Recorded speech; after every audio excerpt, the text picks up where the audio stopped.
I'm going to read an excerpt from a memoir that's centered on my youngest brother, Alex, who was diagnosed with colon cancer at 19 while living on an organic farm, off the grid. I was 19 when he was born, and here we go.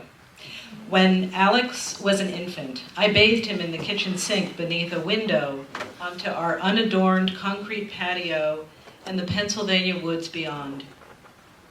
We had no immediate neighbors, and the window bore only the suggestion of a curtain, a puckered valance with a yellow flower motif.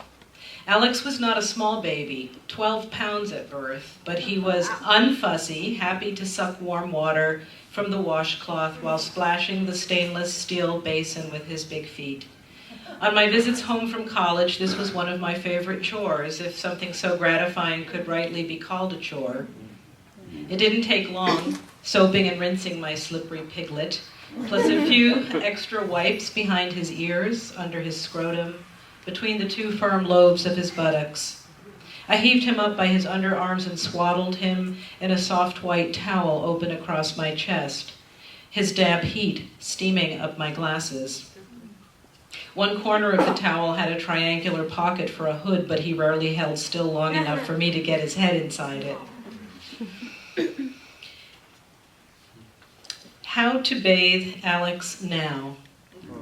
I would drive him down the road a mile to Connie's daughter's place, Casara's trailer home, just over the property from the farm. It was on the grid, and its prime amenity was a shower. We arranged a time with Casara when no one would be home, late morning on a weekday. I parked Alex's car in the dirt driveway and assisted him up a short flight of stairs to the front door. Inside, I took off my shoes, then Alex's, as he sat down on the couch to catch his breath. We brought our own towels and toiletries, and I set them down by the bathtub. Getting Alex into and out of his clothes was a clumsy feat of life-size puppetry. He was all limbs and cords and sacks that had to remain attached to his body. No wonder he preferred most days just to be naked. I, on the other hand, shed my clothing swiftly in all its layers, like a single thick skin, thankful that Casara had left the heat on. I turned on the shower and ran the water till it was hot, but not too hot.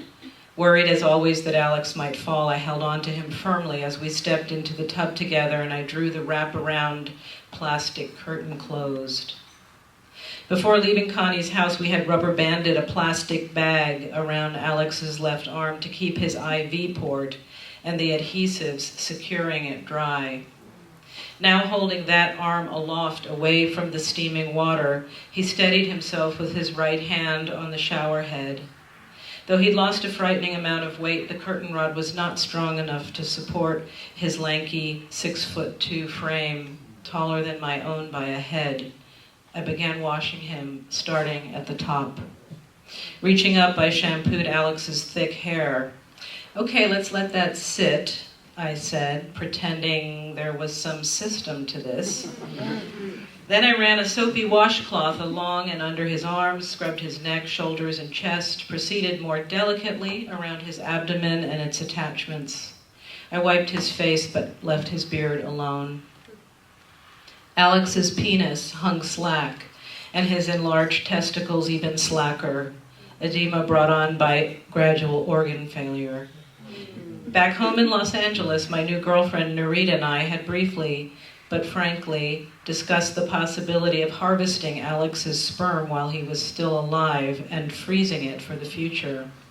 If she and I were to one day have a child together, a child that she would carry, what a gift, what a convoluted miracle it would be to have his, to propagate Alex, to perpetuate Alex, to begin again with a brand new baby Alex.